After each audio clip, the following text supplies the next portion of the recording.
My husband left after I cleared his $80,000 debt. In shadows of betrayal, my mother-in-law's words sparked a reckoning unseen. When I first met Jack, it was like a scene straight out of a romantic comedy. I was juggling an armful of books at the university library, and he came to my rescue just as they were about to tumble to the floor. Our eyes met, and I swear I could hear the swelling of orchestra strings in the background. His warm brown eyes crinkled at the corners when he smiled, and I was instantly smitten. We dated for 2 years before he proposed. It was a simple affair, a picnic in the park where we had our first date. When he got down on one knee, I didn't hesitate for a second. "Yes!" I exclaimed, throwing my arms around him. I thought I knew what true happiness felt like at that moment. The wedding was small but beautiful. Jack's family seemed welcoming enough, if a bit reserved. His mother, Eleanor, hugged me and whispered, "Welcome to the family, dear." I was over the moon, ready to start our life together. The first few years of our marriage were blissful. We were young, in love, and full of dreams. Jack had just started his career in finance, and I was working as a teacher. We weren't rich by any means, but we were comfortable. We talked about buying a house, starting a family, all those things young couples dream about. But beneath the surface, financial pressures were building. Jack's salary wasn't increasing as quickly as we'd hoped, and the cost of living in the city was skyrocketing. We started to argue more about money, about our future plans, but I believed we could weather any storm together. Then came the night that changed everything. Jack came home late, his tie loosened, a haunted look in his eyes. I knew something was wrong before he even opened his mouth. "Sarah," he said, his voice barely above a whisper, "I need to tell you something."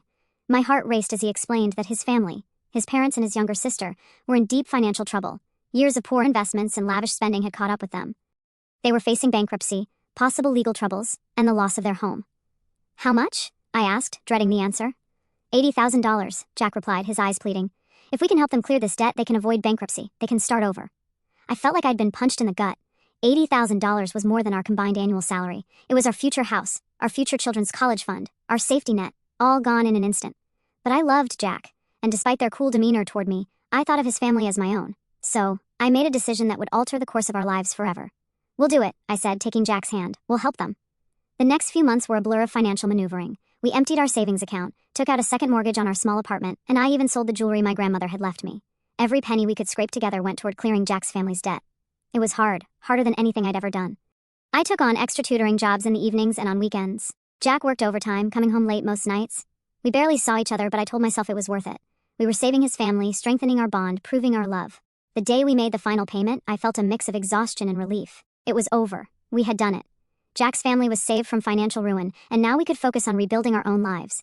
I expected gratitude, maybe a family dinner to celebrate our collective perseverance. Instead, I got silence. No thank you. No acknowledgement of the sacrifice we'd made. When I brought it up to Jack, he brushed it off.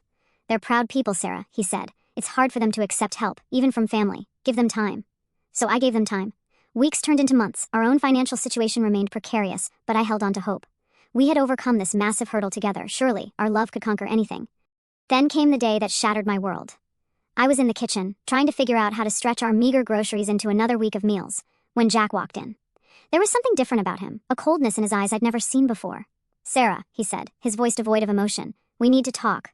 Those words, those dreaded words that never precede anything good. "I'm leaving," he continued, as if he was discussing the weather. "I can't do this anymore. The financial stress, the responsibility, it's too much. I need a fresh start." I stood there frozen, unable to comprehend what I was hearing.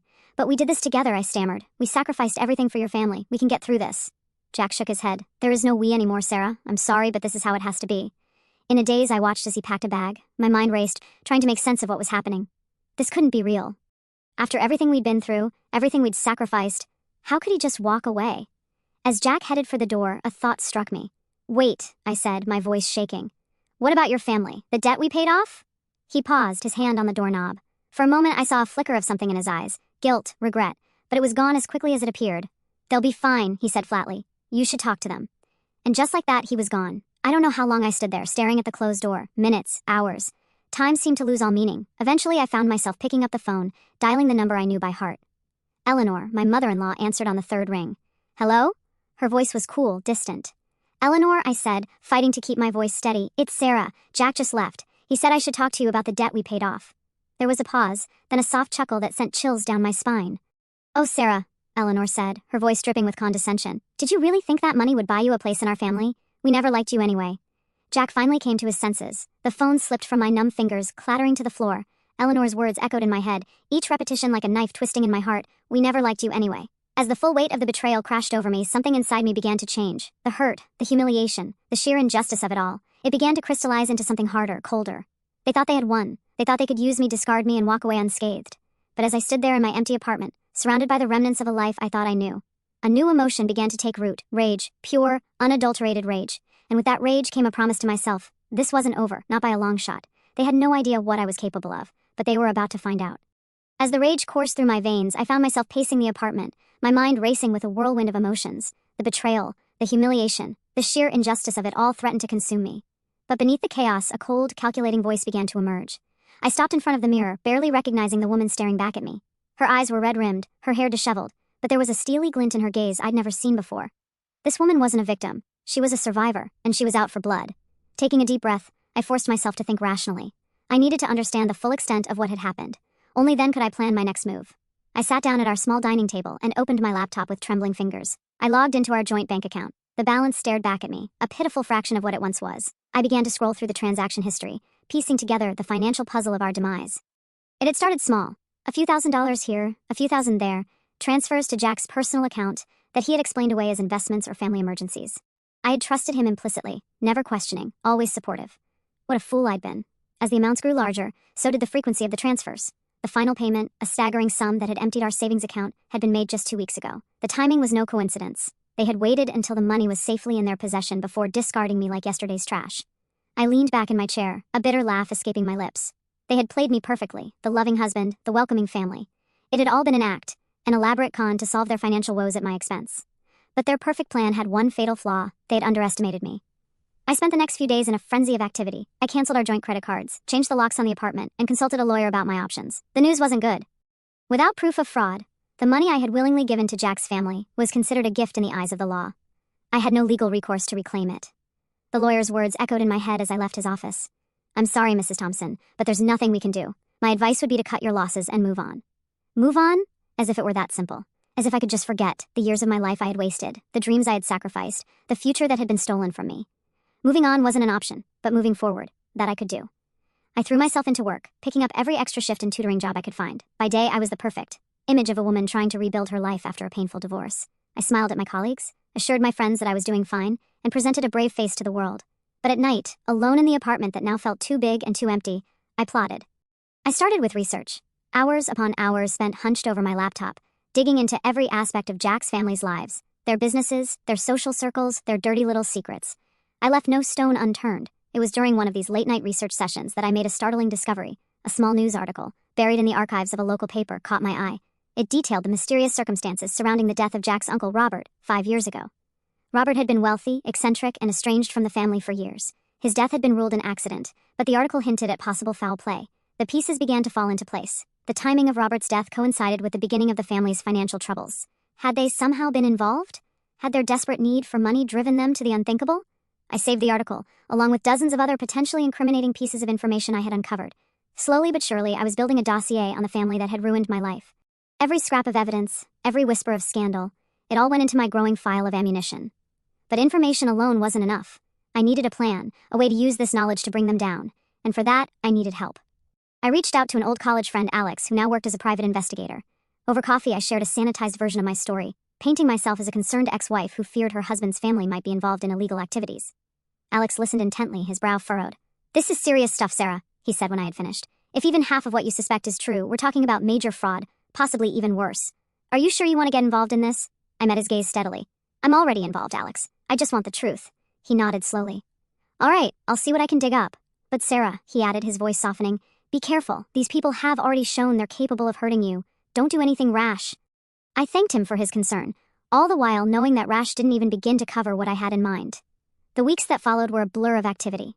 By day, I continued my charade of the healing divorcee. I even started attending a support group for people who had been betrayed by their partners, partly to maintain my cover, and partly to gather more ideas for my revenge. But my nights were devoted to my mission.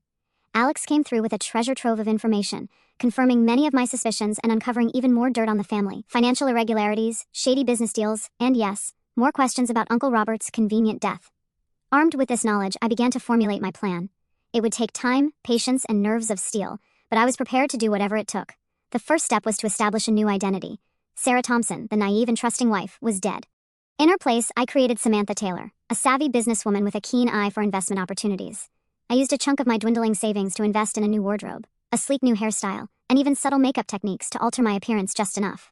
I practiced a new way of speaking, a new way of carrying myself. Samantha was confident, assertive, everything that Sarah had not been. With my new persona in place, I began to infiltrate the social circles that Jack's family frequented. Charity galas, business networking events, exclusive clubs, anywhere they might be. Samantha Taylor was there too. Always on the periphery, never drawing too much attention, but always watching, listening, gathering more information. It was at one of these events that I had my first close encounter with Eleanor since that fateful phone call. I was at the bar, sipping a glass of champagne, when I heard her unmistakable laugh. Turning slightly, I saw her holding court with a group of society ladies, every inch the gracious matriarch. Our eyes met for a brief moment across the crowded room. I saw a flicker of confusion cross her face, quickly replaced by dismissal. She didn't recognize me. To her, I was just another face in the crowd, not worth a second glance. Little did she know that this face would soon become her worst nightmare. As I watched Eleanor turn back to her admirers, a cold smile played across my lips. The pieces were falling into place. Soon, very soon, I would be ready to strike. But first, I needed to secure my own financial future. The money I had lost might be gone, but I was determined to recoup my losses and then some. I threw myself into learning about investing, spending hours studying market trends and financial reports. I started small, making cautious investments with what little money I had left. To my surprise, I discovered I had a knack for it. My investments began to grow slowly but steadily. As my confidence grew, so did my ambition. I started taking calculated risks, leveraging my growing knowledge and the inside information I had gathered on various companies. Within months, I had not only recovered my initial investment, but was starting to see significant returns. The irony wasn't lost on me. The very skills I was using to rebuild my wealth were the same ones that Jack and his family had exploited for their own gain. But unlike them, I wasn't driven by greed. Every dollar I earned was another step closer to my ultimate goal. 1 year to the day after Jack had walked out of my life, I stood in my new apartment, looking out over the city skyline. The woman reflected in the window was unrecognizable from the broken shell I had been 12 months ago. Samantha Taylor was a force to be reckoned with, a woman with the means and the will to bring down those who had wronged her. I raised my glass in a silent toast to my own reflection. "Happy anniversary," I murmured, a predatory smile playing across my lips. The time for preparation was over. Tomorrow, the real game would begin. As I lowered my glass, the weight of the moment settled over me. 1 year of meticulous planning, of reinventing myself, of lying in wait. Now, on the anniversary of my betrayal, it was time to set my plan in motion. The cruel revelation that had shattered my world would pale in comparison to what I had in store for them. The next morning, I woke with a sense of purpose that had been building for months. I dressed carefully in a tailored black suit that screamed power and confidence, the armor of Samantha Taylor. As I applied my makeup, I studied my reflection. The woman staring back at me was unrecognizable from the naive teacher who had given everything for love. Good, that woman was dead. My first stop was a small cafe across town, far from my usual haunts. I'd arranged to meet Alex there, away from prying eyes. He was already seated in a corner booth when I arrived, a manila envelope on the table in front of him. "You sure about this, Sarah?" he asked as I slid into the seat across from him. Even after a year, he struggled to call me Samantha. "Once you start down this road, there's no turning back." I met his concerned gaze with steely determination. "I'm sure, Alex. They took everything from me. It's time they learned the cost of their actions." He nodded slowly, sliding the envelope across the table.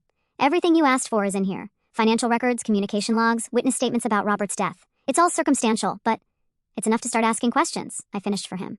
"Thank you, Alex. I couldn't have done this without you." As I stood to leave, he caught my wrist. "Sarah, Samantha, be careful. These people, they're dangerous. If they realize what you're doing," I gave him a small, cold smile. "Don't worry about me, Alex. I'm not the same woman they thought they could discard. I'm ready for whatever comes next." With the envelope tucked safely in my briefcase, I made my way to my next appointment. Over the past year, I'd cultivated a relationship with Janet Moore, an ambitious young journalist always on the lookout for her big break. We met in a busy coffee shop, the buzz of conversation providing cover for our meeting. "Miss Taylor," Janet greeted me eagerly, "you said you had a story for me."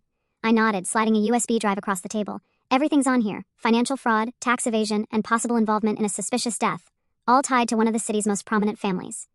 Janet's eyes widened as she pocketed the drive. "This is big. Are you sure about your sources?" "Absolutely," I assured her.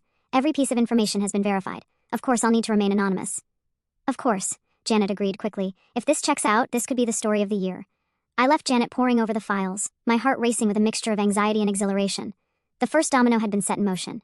Now I just had to wait for it to fall. The next part of my plan required a more personal touch. I'd spent months ingratiating myself into the same social circles as Jack's family, always careful to stay just on the periphery of their awareness. Tonight was a charity gala that I knew Eleanor never missed, the perfect stage for our first real confrontation. As I entered the opulent ballroom, I felt eyes turn my way. Samantha Taylor had become known in these circles as a savvy businesswoman with deep pockets and a generous spirit. Exactly, the type of person Eleanor loved to cultivate for her pet projects. I made my way through the crowd, accepting a glass of champagne from a passing waiter. I could see Eleanor holding court near the center of the room, surrounded by her usual coterie of sycophants. Taking a deep breath, I stepped into her line of sight. It took a moment for recognition to flicker in her eyes. When it did, I saw a brief flash of shock, quickly masked by her usual haughty disdain. "Well, well," she said, her voice carrying just enough to draw the attention of those around her. "Look who decided to crawl out of whatever hole she's been hiding in. Sarah, isn't it? Jack's little mistake." I felt the eyes of the group on me, curiosity and mild disdain in their gazes. They were expecting me to crumble, to run away in tears like the weak woman they thought I was. Instead, I smiled, cold and sharp as a knife's edge. "Eleanor," I replied, my voice steady and clear, "how lovely to see you again, although I'm afraid you seem to have me confused with someone else. I'm Samantha Taylor." I extended my hand, noting with satisfaction how her eyes widened at the expensive watch on my wrist. "I don't believe we've been formally introduced." Eleanor's hand trembled slightly as she shook mine, her eyes darting around the group. I could almost see the gears turning in her head, trying to figure out how to play this unexpected development. Yes, my mistake," she stammered, her usual poise faltering. "Welcome, Miss Taylor. Are you new to our little circle?" "Relatively," I replied smoothly. "I've only recently moved my business interests to this area. I must say, I've heard so much about your family's ventures. Perhaps we could discuss them sometime? I'm always looking for new investment opportunities." Eleanor's face paled slightly at my words, a flicker of fear passing behind her eyes. "Yes, perhaps," she said. "If you'll excuse me, I see someone I must speak with." As she hurried away, I could feel the curious gazes of the group on me. I gave them an enigmatic smile before melting back into the crowd. The seed had been planted. Now I just had to watch it grow. Over the next few days, I kept a close eye on the news. Janet didn't disappoint. The story broke on a Tuesday morning, splashed across the front page of the city's most respected newspaper, "Prominent family implicated in financial fraud and death investigation." I watched from my apartment as the story spread like wildfire. By noon, it was on every news channel. By evening, federal investigators were publicly announcing a probe into the family's finances. My phone buzzed with a text from Alex. "It's happening. Are you okay?" I typed back a quick response. "Better than okay. This is just the beginning." As satisfying as it was to see the family's carefully cultivated image begin to crumble, I knew this was just the first salvo in what would be a long campaign. They would fight back, of course. They had money, connections, influence. But so did I now, and unlike them, I had nothing left to lose. The next morning, I received an unexpected call. The number was unfamiliar, but I had a feeling I knew who it was. "Hello?" I answered, keeping my voice neutral. "You think you're clever, don't you?" Jack's voice was tight with barely controlled rage. "You think you can just waltz back into our lives and destroy everything we've built?" I allowed myself a small cold smile. "I'm sorry, who is this?" "Don't play games with me, Sarah," he snarled. "I know it was you behind that article. What do you want? Money? Is that it? You want your precious $80,000 back?" "Oh, Jack," I said, my voice dripping with false sympathy. "You still don't get it, do you? This isn't about money. This is about justice. This is about consequences. You and your family thought you could use me and throw me away like garbage. You're about to learn how wrong you were." There was a long pause on the other end of the line. When Jack spoke again, his voice was quieter, almost pleading. "Sarah, please, whatever you think you're doing, it's not too late to stop. We can talk about this. We can make things right." For a moment, I felt a flicker of the old Sarah, the woman who had loved this man, who had believed in the goodness of people. But then I remembered the coldness in his eyes as he walked out, the cruelty in Eleanor's voice as she dismissed me. "No, Jack," I said firmly. "It is too late. Far, far too late. You made your choice a year ago. Now it's time to face the consequences." I ended the call, my heart pounding. There was no going back now. The gauntlet had been thrown down, the battle lines drawn. As I looked out over the city, a city that had once felt so big and overwhelming but now seemed like my personal chessboard, I felt a surge of grim satisfaction. They thought they had seen the worst of me that day a year ago, broken and betrayed in my empty apartment. They had no idea what I was truly capable of, but they were about to find out. As I ended the call with Jack, a surge of adrenaline coursed through my veins. The initial shock of my reappearance had faded, and now the real game was about to begin. I knew they wouldn't go down without a fight, and I was prepared for whatever they might throw at me. The days following the publication of Janet's exposé were a whirlwind of activity. As I had anticipated, Jack's family mobilized their considerable resources to combat the allegations. Their PR team worked overtime, issuing statements that painted them as victims of a smear campaign. They hired the best lawyers money could buy, threatening lawsuits against anyone who dared to repeat the slanderous lies about their business dealings. But I was ready for them. Every denial they made, every threat they issued only served to keep the story in the public eye. And with each passing day, more evidence seemed to surface, corroborating the initial claims and raising new questions. I watched it all unfold from the shadows, careful not to draw too much attention to myself. Samantha Taylor remained a peripheral figure, a successful businesswoman with no apparent connection to the unfolding drama. But behind the scenes, I was pulling strings, feeding carefully curated information to key players in the media and law enforcement. It was during this time that I experienced what I can only describe as a dark epiphany. As I sat in my apartment one evening, watching yet another news report about the investigation into Jack's family, I realized something fundamental had changed within me. The pain of betrayal, the burning desire for justice. These emotions had been my driving force for so long. But now, as I watched my carefully laid plans come to fruition, I felt something else, a cold, calculated satisfaction that went beyond mere revenge. I realized that I wasn't just seeking to right a wrong anymore. I was reshaping the world around me, bending it to my will.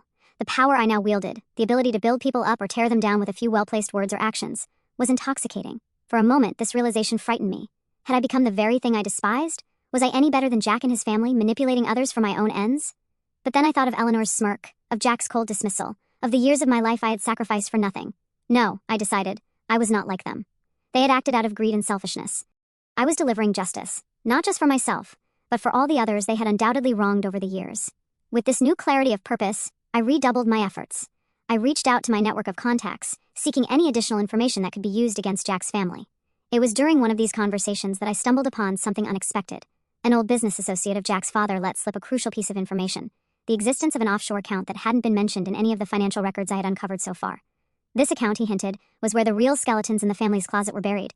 I knew I had to get my hands on the details of this account, but doing so would require more than just my usual methods of information gathering. I would need to get physically close to the family, to access their private records. The opportunity presented itself sooner than I expected. A charity event was being held at the family's sprawling mansion, a transparent attempt to rehabilitate their tarnished image. As Samantha Taylor, I had received an invitation. It was time to step out of the shadows and into the lion's den. The night of the event, I dressed with particular care, a sleek black dress that hugged my curves, paired with subtle but expensive jewelry. I wanted to project an image of wealth and sophistication, someone who belonged in these rarefied circles. As I entered the mansion, I couldn't help but feel a twinge of nerves. This was the closest I had been to Jack and his family since that fateful day a year ago. But I steeled myself, slipping into the persona of Samantha Taylor like a second skin. I mingled with the other guests, carefully making my way closer to where Jack and Eleanor stood, greeting people with forced smiles. I could see the strain around their eyes, the tension in their postures. The ongoing investigation was clearly taking its toll. Finally, I found myself face to face with them. Jack's eyes widened in recognition, a mix of emotions flashing across his face: shock, anger, and something that might have been regret. "Miss Taylor," Eleanor said, her voice tight, "how unexpected to see you here." I smiled, all warmth and charm. "I wouldn't miss it for the world. Your family's charitable work is legendary." The slight pause before the last word was deliberate, a subtle reminder of the cloud hanging over them. Jack's jaw clenched, but he managed a stiff nod. "We appreciate your support, Miss Taylor. If you'll excuse us, we have other guests to greet." As they moved away, I allowed myself a small smile of satisfaction. Phase 1 complete. I was in the house. Now for Phase 2. Under the guise of looking for the restroom, I slipped away from the main party. The upper floors of the house were off limits to guests, but that didn't deter me. I had come prepared with a small lock-picking kit concealed in my clutch. Heart pounding, I made my way to Jack's father's study. I knew from my research that this was where he kept his most sensitive documents. The lock on the door proved no challenge for my newfound skills. Once inside, I moved quickly, my eyes scanning for anything that might lead me to information about the offshore account. Time seemed to slow as I rifled through drawers and files, hyper-aware of every sound from the party below. Just as I was about to give up, I spotted a small safe hidden behind a painting. It was a long shot, but I had to try. To my surprise, the combination was easy to crack: the date of Jack's parents' anniversary. Some things never changed. Inside the safe, I found what I was looking for: documents detailing the offshore account, along with records of transactions that painted a damning picture of the family's financial dealings. My hands shook slightly as I used my phone to quickly photograph each page. I had just replaced everything and was about to leave when I heard footsteps in the hallway. Panic surged through me as I realized I had lingered too long. I looked around frantically for a place to hide, finally ducking behind a heavy curtain just as the door opened. "I'm telling you, something's not right," I heard Jack's voice say. "She shouldn't be here." "Calm down," his father replied. "She's just another guest. We can't afford to make a scene, not with everything else going on." I held my breath as they moved around the room, praying they wouldn't notice anything out of place. After what felt like an eternity, they left, still arguing in hushed tones. I waited a few more minutes before slipping out of the study and making my way back to the party, my heart racing. I forced myself to appear calm and collected as I rejoined the other guests. As I left the mansion later that night, I felt a surge of triumph. I had what I needed now, the final piece of the puzzle that would bring Jack's family crashing down. But as I drove home, a sobering thought occurred to me. In my quest for revenge, I had crossed lines I never thought I would: breaking and entering, theft of private documents. I was no longer just a wronged ex-wife seeking justice. I had become something else entirely. The realization should have troubled me more than it did. Instead, I felt a grim sense of satisfaction. I had adapted, evolved into what I needed to be to see this through. As I walked into my apartment, I caught sight of my reflection in the mirror. The woman who looked back at me was a stranger, harder, colder, more determined than ever. "No turning back now," I whispered to my reflection. The die was cast. Whatever happened next, I was committed to seeing this through to the bitter end. As I stood there staring at my reflection, I knew that the next phase of my plan needed to begin immediately. The information I had obtained from Jack's father's safe was a ticking time bomb, and I needed to use it strategically. The following morning, I woke up early, my mind already racing with plans. I knew that simply releasing the information about the offshore account would cause a splash, but it wouldn't be enough to bring down the entire family. I needed to craft a narrative, to set the stage in a way that would make the fall of Jack's family not just a possibility, but an inevitability. My first step was to reach out to Janet, the journalist who had broken the initial story. Over a secure line, I hinted at new developments, stoking her curiosity without revealing too much. Keep your eyes open, I told her. Things are about to get very interesting. Next, I turned my attention to social media. Over the past year, I had cultivated a network of influential accounts across various platforms. Some were real people I had carefully befriended as Samantha Taylor, others were carefully crafted personas I had created myself. Now it was time to put this network to use. I began by subtly seeding doubt about the family's denials of wrongdoing. A tweet here, a Facebook post there, all carefully worded to seem like innocent speculation rather than a coordinated attack. I watched with satisfaction as these posts began to gain traction, picked up, and amplified by others who had their own reasons to distrust the wealthy and powerful. As this online whisper campaign grew, I turned my attention to more direct action.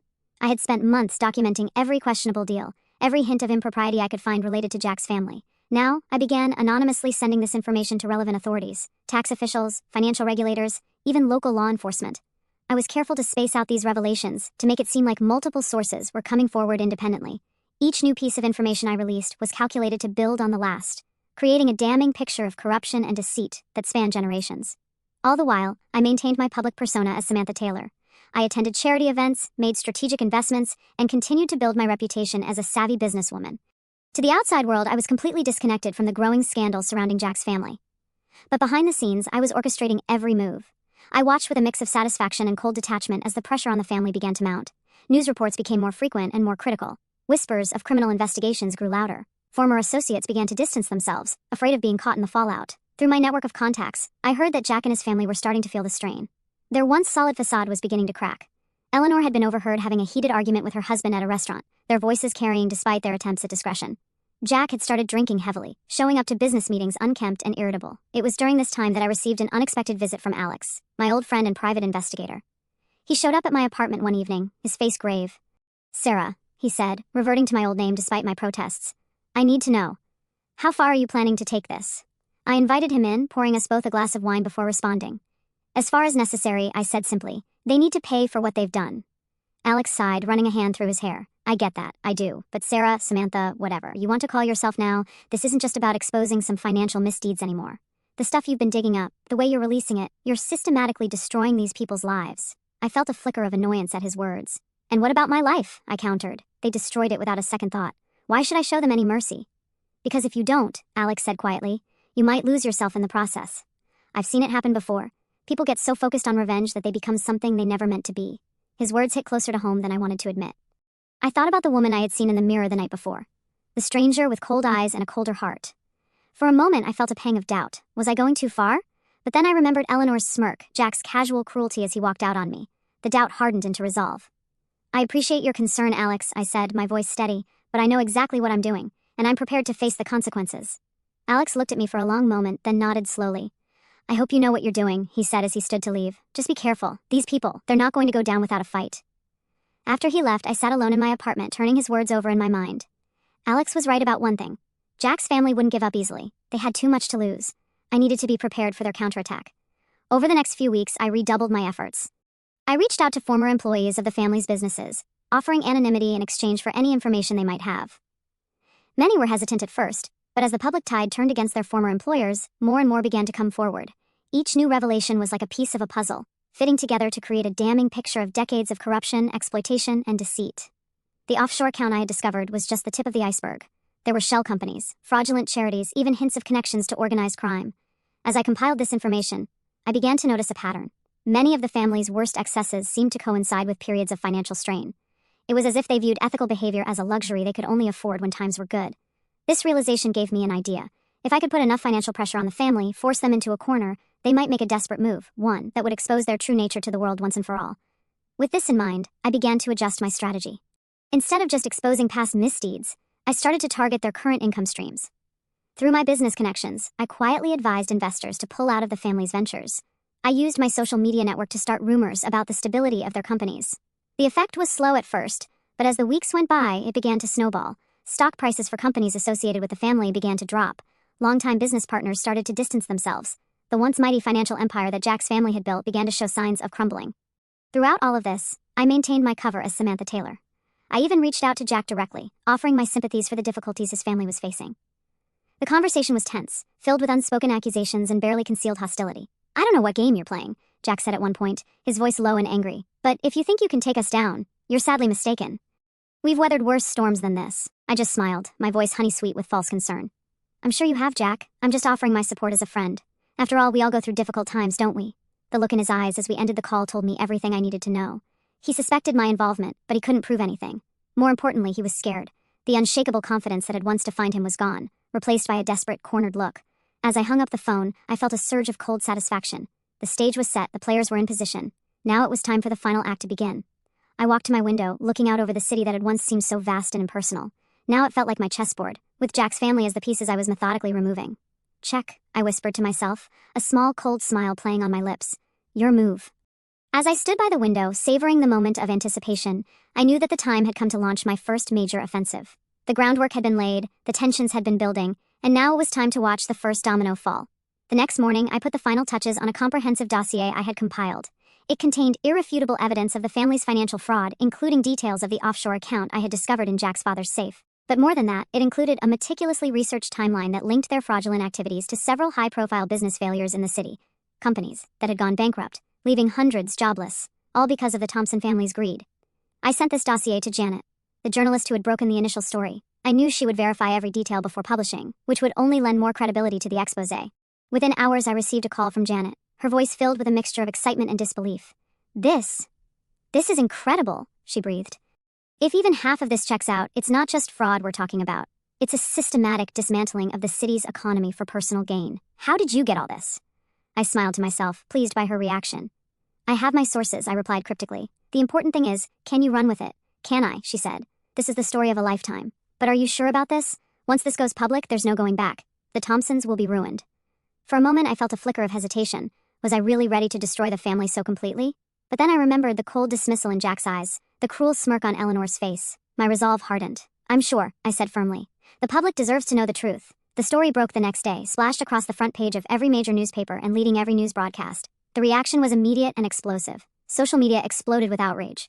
Longtime business associates publicly distanced themselves from the family, and within hours, there were calls for a formal investigation. I watched it all unfold from the safety of my apartment, a glass of champagne in hand. It was surreal to see the fruits of my labor playing out on such a grand scale. The family's carefully constructed image was crumbling before my eyes, and I felt a surge of vindication. But I knew this was just the beginning. The Thompsons wouldn't go down without a fight, and I had to be prepared for their counterattack. It came sooner than I expected. That evening, as I was preparing for bed, my phone rang. It was an unknown number, but I had a feeling I knew who it was. Hello? I answered, keeping my voice neutral. You think you're clever, don't you? Jack's voice came through, tight with barely controlled rage. You think you can just waltz back into our lives and destroy everything we've built? I allowed myself a small, cold smile. I'm sorry, who is this? Don't play dumb, he snarled. We know you're behind this. I don't know how you got that information, but if you think you can take us down, you're sadly mistaken. We have resources you can't even imagine. Is that a threat, Jack? I asked, allowing a hint of steel to enter my voice. Because from where I'm standing, you're not in much of a position to be making threats. There was a long pause on the other end of the line. When Jack spoke again, his voice was quieter, almost pleading. Sarah, please. Whatever you think we've done to you, this isn't the way. We can talk about this. Make things right. For a moment, I felt a flicker of the old Sarah, the woman who had loved this man. But then I remembered the coldness in his eyes as he left me, the casual cruelty with which he had discarded our life together. My heart hardened. Make things right? I repeated, my voice dripping with sarcasm. Oh, it's far too late for that. You made your choice a year ago. Now you get to live with the consequences. I ended the call before he could respond, my heart pounding. I knew I had just thrown down the gauntlet, and the real battle was about to begin. Over the next few days, I watched as the Thompsons scrambled to contain the damage. They hired a high-powered PR firm, issued statements denying all wrongdoing, and threatened lawsuits against anyone who repeated the slanderous lies about their business dealings. But it was too late. The evidence I had provided was too comprehensive, too damning to be easily dismissed. More whistleblowers came forward, emboldened by the initial revelations, former employees, business partners, even distant family members, all with stories of the Thompsons' misdeeds. The family's social standing, once unassailable, began to crumble. Invitations to elite events were rescinded. Longtime friends suddenly became scarce.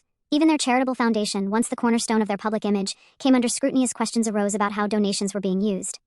I watched it all unfold with a sense of grim satisfaction. But I knew better than to let my guard down. This was just the first strike, and the Thompsons still had resources and connections. They wouldn't go down without a fight. My suspicions were confirmed when I received a call from Alex, my private investigator friend. Sarah, he said, his voice urgent, you need to be careful. I've heard chatter that the Thompsons are hiring people to dig into your past. They're looking for anything they can use against you. I felt a flutter of anxiety but quickly suppressed it. I had anticipated this move and taken precautions. Let them dig, I replied. Samantha Taylor's background is airtight, and Sarah Thompson, well, she doesn't exist anymore. Alex sighed heavily. Just watch your back, okay? These people are desperate, and desperate people are dangerous. After hanging up, I sat in my apartment, thinking over my next move. The first strike had been successful beyond my wildest dreams, but I knew it was just the beginning. The Thompsons were wounded, but not yet defeated, and a wounded animal is often the most dangerous. I pulled out my laptop and began to review my files. The offshore account I had discovered was just the tip of the iceberg. There were still secrets to uncover, connections to expose, and I was determined to bring every last one of them to light. As I worked late into the night, I caught sight of my reflection in the darkened window. The woman who looked back at me was a far cry from the naive teacher who had given everything for love. Her eyes were harder, her jaw set with determination. For a moment, I wondered if I had lost something of myself in this quest for revenge. But then I remembered the pain, the humiliation, the sheer injustice of what had been done to me. No, I hadn't lost anything. I had evolved, become stronger. And I was just getting started. I turned back to my work, a small, cold smile playing on my lips. The first strike had been successful, but the war was far from over, and I was prepared to do whatever it took to win. As the first rays of dawn crept through my window, I closed my laptop, exhausted but exhilarated. The aftermath of my first strike against the Thompsons was still unfolding, but I knew I couldn't afford to rest on my laurels. It was time to set in motion the next phase of my plan, the domino effect that would systematically dismantle the family's reputation and turn them against each other. I started by focusing on the weakest link in the family chain, Jack's younger sister, Emily. Through my network of contacts, I had learned that Emily had always felt overshadowed by her older brother and resentful of her parents' favoritism. She was the perfect target to exploit the cracks in the family's united front. Using one of my carefully crafted alternate personas, I reached out to Emily through social media. I posed as a sympathetic ear, someone who understood the pressure of being part of a high-profile family. Over the course of several days, I carefully built a rapport with her, gaining her trust bit by bit. Once I felt the time was right, I began to plant seeds of doubt. I asked innocent questions about the family's business practices, expressed shock at the recent allegations, and wondered aloud how much Emily really knew about her family's dealings. I could sense her uncertainty growing with each conversation. Finally, after a particularly heated family argument that Emily had vented to me about, I made my move. I suggested that perhaps it was time for her to think about protecting herself, to consider coming forward with what she knew before she got caught in the crossfire. The effect was almost immediate. Within days, Emily had hired her own lawyer, separate from the family's legal team. Rumors began to circulate that she was considering making a deal with prosecutors in exchange for immunity. The family, once a united front, was beginning to fracture. But Emily was just the first domino. My next target was Jack's father, Richard Thompson. Through my investigations, I had uncovered evidence of an affair he had been having with a much younger woman. It wasn't just a simple indiscretion. Richard had been funneling company funds to set his mistress up in a lavish apartment and finance her extravagant lifestyle. I anonymously sent proof of the affair to Eleanor, Jack's mother. The evidence included financial records, photographs, and even a recording of Richard promising his mistress that he would leave Eleanor for her. I made sure the package was delivered when I knew Richard would be at home, maximizing the potential for a confrontation. The fallout was spectacular. Eleanor, always the picture of poise in public, lost her composure entirely. Witnesses reported hearing screaming matches from the Thompson mansion, and Richard was seen leaving the house with hastily packed bags, his face bruised. As news of the family's personal drama began to leak to the press, their carefully cultivated image of unity and moral superiority crumbled further. Business associates, already wary after the financial fraud allegations, began to distance themselves even more. The Thompson name, once a symbol of success and influence, was quickly becoming toxic. But I wasn't done yet. My next move targeted the heart of the family's financial empire. Using the information I had gathered about their offshore accounts and shell companies, I began to systematically expose their network of financial manipulation. I leaked documents to financial regulators, showing how the Thompsons had been evading taxes for years. I provided evidence to investigative journalists, revealing how they had been using their charitable foundation as a front for money laundering. With each new revelation, the noose tightened around the family's neck. The effect on their business interests was devastating. Share prices in Thompson-controlled companies plummeted. Partners pulled out of deals. Banks began calling in loans. The financial empire that had taken generations to build was collapsing like a house of cards. Through it all, I maintained my cover as Samantha Taylor. I continued to attend social events, make strategic investments, and build my reputation as a savvy businesswoman. To the outside world, I was completely disconnected from the drama surrounding the Thompsons. But behind the scenes, I was orchestrating every move, watching with cold satisfaction as my plan unfolded. It was at one of these events that I had my first face-to-face confrontation with Jack since this all began. He cornered me at the bar, his eyes bloodshot, his usually immaculate appearance disheveled. "I know it's you," he hissed, his breath reeking of expensive scotch. "I don't know how you're doing it, but I know you're behind all of this." I met his gaze coolly, taking a sip of my champagne. "I'm afraid I don't know what you're talking about, Jack. Are you feeling all right? You look a bit stressed." His hand shot out, gripping my arm tightly. "Don't play games with me, Sarah. You've destroyed everything. My family, our business, our reputation. It's all gone. Are you happy now?" For a moment I felt a flicker of the old pain, the old love. But then I remembered the coldness in his eyes as he left me, the casual cruelty with which he had discarded our life together. My heart hardened. "You seem to have me confused with someone else, Mr. Thompson," I said, my voice icy. "I suggest you remove your hand before I call security." He released me, stepping back as if burned. The look in his eyes was a mixture of fury and desperation. "This isn't over," he growled before storming away. As I watched him go, I felt a surge of triumph. The mighty Jack Thompson, reduced to a drunken, paranoid wreck. It was everything I had dreamed of and more. But even as I savored my victory, a small voice in the back of my mind whispered a warning. Was this really justice? Or had I crossed a line into something darker? The woman I used to be, the kind, compassionate teacher who believed in second chances, would have been horrified by what I had become. I pushed the thought aside. There was no room for doubt, not when I was so close to achieving my goal. The Thompsons had shown me no mercy, no compassion. Why should I extend any to them? As I left the event, I received a text from one of my informants. There was chatter that the FBI was preparing to move against the Thompsons. Indictments were being drawn up. The end was in sight. I smiled to myself as I slid into the back of my waiting car. The dominoes were falling, each one toppling the next in a cascade of destruction. Soon, there would be nothing left of the Thompson family's power and influence but ruins. And standing atop those ruins would be me, Samantha Taylor, risen from the ashes of Sarah Thompson, the architect of their downfall, the instrument of justice long delayed but finally delivered. As my car glided through the nighttime streets, I allowed myself a moment of reflection. The path I had chosen was not an easy one. It had required me to become someone I never thought I could be, cold, calculating, ruthless. But looking at the results, I couldn't bring myself to regret it. The game was nearly over, and I intended to savor every moment of my victory. As my car wound its way through the city streets, the glow of my recent triumph began to fade, replaced by a gnawing sense of unease. I had come so far, orchestrated so much, but I couldn't shake the feeling that something was about to change. My instincts, honed over the past year of careful planning and execution, were screaming at me to be on guard. Those instincts proved correct. The very next morning, I woke to a flurry of messages and missed calls, all from various contacts in my carefully cultivated network. The news they brought was unexpected and potentially game-changing. Mark Thompson, Jack's estranged cousin and the black sheep of the family, had suddenly reappeared on the scene.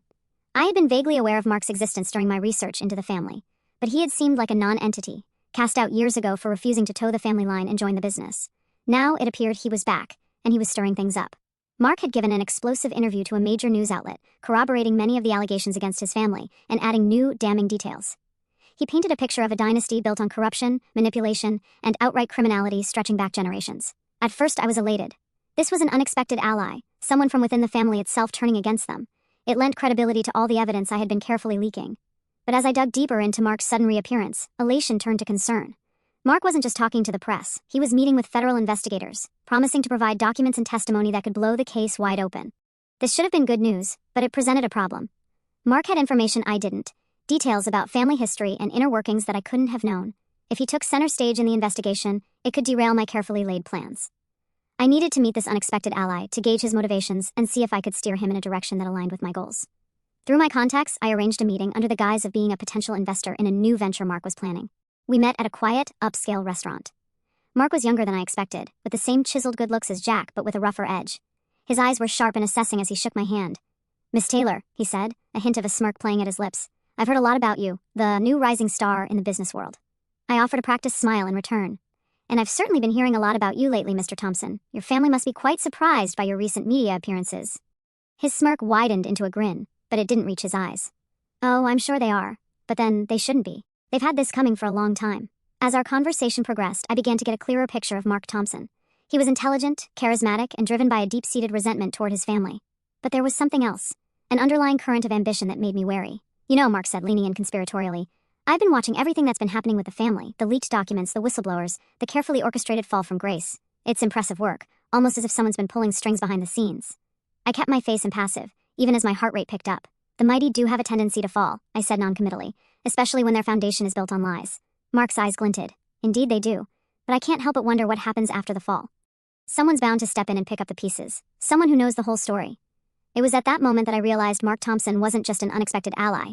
He was a potential threat. He wasn't interested in justice or redemption. He saw the downfall of his family as an opportunity to seize power for himself. As I left the restaurant, my mind was racing.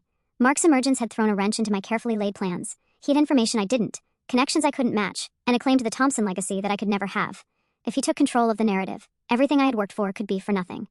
But even as I grappled with this new obstacle, another unexpected development was unfolding. My phone buzzed with a message from an unknown number. The content made my blood run cold. "I know who you are and what you're doing. We need to meet. Meet me at the old Thompson factory tomorrow at midnight. Come alone." My first instinct was to ignore it, to dismiss it as a trap. But something about the message, the choice of location, made me pause. The old Thompson factory had been the site of one of the family's earliest triumphs, long since abandoned and forgotten by most. It wasn't the kind of place an outsider would choose. Against my better judgment, I decided to go, but I wasn't going in unprepared. I reached out to Alex, my private investigator friend, and asked him to be on standby, ready to intervene if things went south. The next night, as I approached the dilapidated factory, every nerve in my body was on high alert. The moonlight cast eerie shadows across the abandoned lot, and the only sound was the crunch of gravel under my feet. As I neared the entrance, a figure stepped out of the shadows. My heart nearly stopped when I recognized her. It was Eleanor Thompson, Jack's mother and the family matriarch. "Hello, Sarah," she said, her voice as cool and collected as ever. Or should I say, Samantha, we have a lot to discuss. For a moment, I considered turning and running, but I stood my ground, meeting her gaze steadily. "I'm listening," I said. Eleanor's lips curved into a small, humorless smile. "You've been busy this past year, very busy indeed. I have to admit, I underestimated you. We all did. I'm not sure what you're talking about," I started to say, but she cut me off with a wave of her hand. "Please, let's not insult each other's intelligence. I know exactly what you've been doing. The leaked documents, the whisper campaigns, the strategic revelations. It's quite impressive, really. You've dismantled in months what took generations to build." I remained silent, waiting to see where this was going. Eleanor sighed, suddenly looking every one of her years. "What you may not realize, Sarah, is that you and I have more in common than you might think. I, too, once found myself cast aside by this family, used and discarded when I was no longer convenient. This was not at all what I had expected." Eleanor had always seemed the perfect matriarch, the steel at the core of the Thompson family. But as she began to tell her story, I found myself reassessing everything I thought I knew. Eleanor, it turned out, had married into the Thompson family as a young woman. Like me, she had been dazzled by their wealth and charm. And like me, she had soon found herself trapped in a world of secrets, lies, and ruthless ambition. "I made a choice back then," Eleanor said, her eyes distant with memory. "I chose to fight from within, to play their game, but on my own terms. I've spent decades building my own power base, my own network of allies and informants, and now I'm ready to bring it all crashing down." I stared at her, my mind reeling. "Why are you telling me this?" I asked. Eleanor's gaze sharpened, focusing intently on me. "Because, my dear, I'm offering you a choice. You can continue on your current path, dismantling the family piece by piece, or you can join forces with me, and we can destroy them in one fell swoop." As I stood there in the moonlight, facing the woman I had long considered my enemy, I realized that the game had changed once again. New allies, new obstacles, and a decision that could alter the course of everything I had worked for. The path forward was suddenly less clear, the outcome less certain. But one thing remained constant: my determination to see this through to the end, whatever that end might be. Eleanor's offer hung in the air between us, heavy with potential and danger. For a long moment, I stood silent, my mind racing through the implications of this unexpected alliance. Could I trust her? Was this another manipulation, a last-ditch effort by the Thompsons to regain control of the situation? But as I looked into Eleanor's eyes, I saw something I recognized, a cold, hard determination born of years of resentment and careful planning. It was the same look I saw in the mirror every day. "Why now?" I finally asked, my voice barely above a whisper in the still night air. "Why reach out to me after everything that's happened?" Eleanor's lips curved into a wry smile. "Because, my dear, you've done what I never could. You've brought them to their knees, but make no mistake, they're not defeated yet. Jack, Richard, the board members, they're planning something big, a last stand, if you will. And I want to be there when it all comes crashing down." I considered her words carefully. An alliance with Eleanor could give me insider information, access to resources I couldn't dream of. But it also meant trusting someone who had been at the heart of the family's machinations for decades. "What exactly are you proposing?" I asked, still wary. "A joint offensive," Eleanor replied, her eyes glinting with anticipation. "I have information about a secret board meeting happening in 3 days. Every major player in the Thompson Empire will be there, trying to salvage what's left of their power. It's the perfect opportunity to confront them all at once. To lay bare every dirty, secret, and corrupt deal." The idea was tantalizing, a chance to face them all, to see the look in their eyes as their world crumbled around them. It was everything I had been working toward. "And what do you get out of this?" I pressed, still not fully trusting her motives. Eleanor's face hardened. "Revenge, pure and simple. They took my youth, my dreams, twisted me into something I never wanted to be. I want to watch it all burn." In that moment, I saw myself reflected in Eleanor, the pain, the anger, the all-consuming desire for retribution. It was a chilling realization. "All right," I said finally, "I'm in, but we do this my way. I've come too far to let anyone else take control now." Eleanor nodded, a look of respect flickering across her face. "Agreed. Now let's plan our grand finale, shall we?" The next 3 days were a whirlwind of activity. Eleanor provided me with detailed information about the upcoming board meeting. Attendees, security measures, even the layout of the boardroom. I cross-referenced everything with my own sources, not willing to rely solely on her information. Meanwhile, I prepared my final dossier of evidence, every shred of proof I had gathered over the past year, every damning email and incriminating financial record, all compiled into one devastating package. On the morning of the meeting, I stood in front of my mirror, carefully applying my makeup like war paint. The woman who looked back at me was a far cry from the broken, betrayed wife I had been a year ago. Today, I was Samantha Taylor, avenging angel, come to deliver justice. Eleanor and I met outside the imposing Thompson corporate headquarters. She was dressed impeccably, as always, but there was a fierce gleam in her eye that belied her calm exterior. "Ready?" she asked, offering me a small conspiratorial smile. I nodded, squaring my shoulders. "Let's finish this." We strode into the building together, our heels clicking in unison on the marble floor. The security guards, recognizing Eleanor, waved us through without question. As we rode the elevator to the top floor, I felt a surge of adrenaline. This was it, the moment everything had been building toward. The boardroom fell silent as we entered. I saw shock, confusion, and then dawning horror on the faces of the assembled Thompson elite as they recognized me. Jack, sitting at his father's right hand, went pale. "What is the meaning of this?" Richard Thompson bellowed, rising to his feet. "Eleanor, what are you doing here? And with her?" Eleanor's smile was razor sharp. "Sit down, Richard. It's time we had a family meeting." Before anyone could react, I stepped forward, dropping my thick dossier on the polished boardroom table with a resounding thud. "Ladies and gentlemen of the board," I began, my voice steady and clear. "My name is Sarah Thompson. Some of you may remember me as Jack's wife. Others may know me as Samantha Taylor, the up-and-coming businesswoman. Today, I'm here in my true role, the architect of your downfall." The room erupted into chaos. Jack lunged toward me, but Eleanor smoothly stepped in his path. "I wouldn't do that if I were you, dear," she said, her voice dripping with false sweetness. I raised my voice over the commotion. "In this file is evidence of every illegal deal, every corrupt practice, every dirty secret the Thompson family has been hiding for generations. Financial fraud, tax evasion, bribery, and yes, even murder." At the word murder, a hush fell over the room. All eyes turned to Richard, whose face had gone ashen. "You've built your empire on the backs of others," I continued, my voice growing stronger with each word. "You've crushed anyone who stood in your way, used and discarded people like they were nothing. Well, today is the day you answer for it all." I turned to Jack, meeting his eyes for the first time. The man I had once loved looked small and pathetic now, his expensive suit unable to hide the fear in his eyes. "You thought you could use me and throw me away," I said, my voice low and intense. "You thought I was weak, that I would just disappear. You were wrong." Eleanor stepped forward then, her presence commanding the room's attention.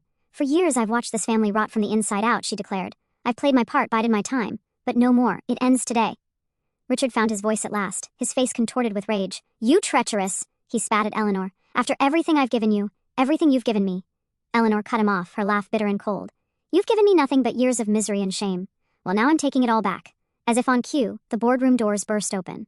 A team of FBI agents flooded in, led by a grim-faced man in a suit. Richard Thompson, the lead agent, announced, "You and your associates are under arrest for a litany of charges, including fraud, racketeering, and conspiracy to commit murder. You have the right to remain silent." The next few minutes were a blur of activity. Board members were handcuffed and led away, their protests falling on deaf ears. I watched with a sense of surreal detachment as Jack was escorted out, his eyes meeting mine one last time. A look of defeat, a final understanding passing between us. As the room emptied, I found myself standing alone with Eleanor. The adrenaline of the confrontation was wearing off, leaving me feeling oddly hollow. "It's over," I said, my voice sounding distant to my own ears. Eleanor placed a hand on my shoulder, her touch surprisingly gentle. "No, my dear," she said softly. "It's just beginning. The world is about to change, and we're the ones who changed it." As we walked out of the boardroom together, leaving behind the ruins of the Thompson Empire, I felt a strange mix of emotions. Triumph, yes, but also a sense of loss. The quest that had consumed my life for the past year was over. The question now was, who was I without my revenge? But as we stepped into the sunlight outside the Thompson building, I realized that Eleanor was right. This wasn't an ending, it was a new beginning. I had torn down an empire of corruption and greed. Now, I had the chance to build something better in its place. The future stretched out before me, full of possibilities. And for the first time in a long time, I felt ready to embrace it. As Eleanor and I stepped out of the Thompson building, we were immediately engulfed by a sea of flashing cameras and shouting reporters. The news of the arrests had spread like wildfire, and the media frenzy was in full swing. We pushed through the crowd, neither of us willing to comment at this stage. My mind was still reeling from the events that had just unfolded. We made our way to a nearby cafe, seeking a moment of quiet to process what had happened. As we sat down with our coffees, Eleanor looked at me with a mix of admiration and concern. "You did it, Sarah," she said softly. "You brought them down. How does it feel?" I stared into my coffee, struggling to put my emotions into words. "I'm not sure," I admitted. "Part of me feels triumphant, vindicated. But there's also this emptiness I didn't expect." Eleanor nodded knowingly. "Revenge is a curious thing. It consumes you, drives you forward, but once it's achieved, it leaves a void." Her words resonated deeply. For so long, my entire existence had been focused on this singular goal. Now that it was accomplished, I felt adrift, unsure of my next move. The following days were a blur of legal proceedings, press conferences, and endless questions. The fall of the Thompson Empire was the biggest story of the year, possibly the decade. Every news outlet wanted an exclusive. Every prosecutor wanted my testimony.